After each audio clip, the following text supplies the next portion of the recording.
यवतमाळमध्ये शाळेच्या मुख्याध्यापकाचं भयंकर कृत्य.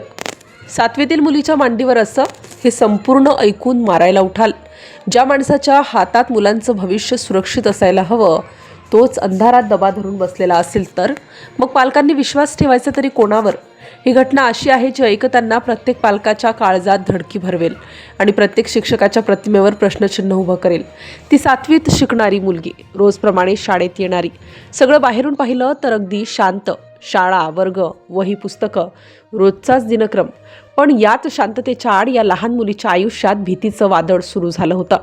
घरी आईवडिलांसोबत हसत खेळत राहणारी, पण काही दिवसांपासून तिच्या वागण्यात बदल दिसू लागले होते. ती घाबरलेली, गप्प, सतत दचकणारी झाली होती. कोणी विचारलं तर फक्त मान खाली घालायची, कारण तिच्यावर नजर ठेवून होता असा एक माणूस ज्याच्याबद्दल कुणालाही शंका येणार नाही. जो रोज शाळेत सन्मानाने वावरत होता, जो शिस्त, संस्कार आणि शिक्षणाच्या गोष्टी सांगत होता.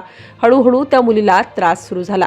कोणीही पाहत नसताना दिलेल्या नजरा, अचानक बोलावणं आणि नको असलेली जवळीक.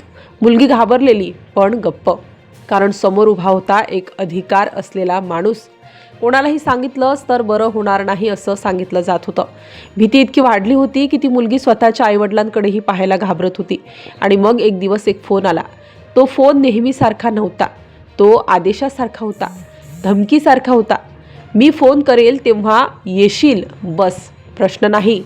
रात्र झाली, घरात सगळे झोपेच्या तयारीत होते. अचानक मोबाईल वाजला. फोन वडिलांचा, पण मोबाईल हातात मुलीच्या. ती हादरली, कारण आवाज ओळखीचा होता. तोच आवाज ज्यामुळे तिच्या काळजाचं पाणी पाणी झालं होतं. तिला सांगण्यात आलं गावच्या बसस्थानकावर यायचं, एकटीने, आत्ता. घाबरलेली मुलगी घरातून बाहेर पडली. रस्त्यावर अंधार होता, बसस्थानकावर शुकशुकाट, आणि तिथे एक 4चाकी उभी होती. ती गाडी तिच्यासाठी नव्हती, तो तिच्यासाठी सापळा होती. गाडीत बसायला सांगितलं गेलं. भीतीमुळे तिचं शरीर थरथरत होतं, पण नकार देण्याची हिंमत नव्हती. त्या गाडीत जे घडलं ते शब्दात सांगणंही कठीण आहे. एक अल्पवयीन मुलगी आणि तिच्यावर झालेला नको तो प्रकार. ती कुठेतरी आतून तुटली. कसं तरी स्वतःला सावरत ती घर गाठू शकली. घरात पोहोचताच ती कोसळली. रडत रडत सगळं सांगितलं. आईवडिलांच्या पायाखालची जमीन सरकली आणि तेव्हाच कळलं, हा पहिलाच प्रसंग नव्हता. याआधीही अशाच प्रकारे तिला फसवण्यात आलं होतं. यावेळी मात्र घरच्यांनी गप्प बसण्याचा निर्णय घेतला नाही. त्यांनी थेट पोलिसांकडे धाव घेतली. तक्रार दाखल होताच पोलीस यंत्रणा हालचालीत आली. ज्याच्यावर संशय होता तोच माणूस आपल्या घरात शांत बसलेला होता. आणि मग त्याला घरातून उचलून आणण्यात आलं. तोच माणूस ज्याच्याकडे मुलांचं भविष्य सुरक्षित असायला हवं होतं, तोच आज गुन्हेगार म्हणून पोलिसांच्या ताब्यात गेला. पोलिसांनी तपास सुरू केला. घटनेत वापरलेली गाडी जप्त करण्यात आली. आरोपीला न्यायालयात हजर करण्यात आला आणि सध्या तो पोलीस कोठडीत आहे. ही घटना फक्त एका मुलीची नाही. हा प्रश्न आहे, आपली मुलं खरोखर सुरक्षित आहेत का? यवतमाळमधील ही घटना संपूर्ण महाराष्ट्राला हादरवणारी आहे.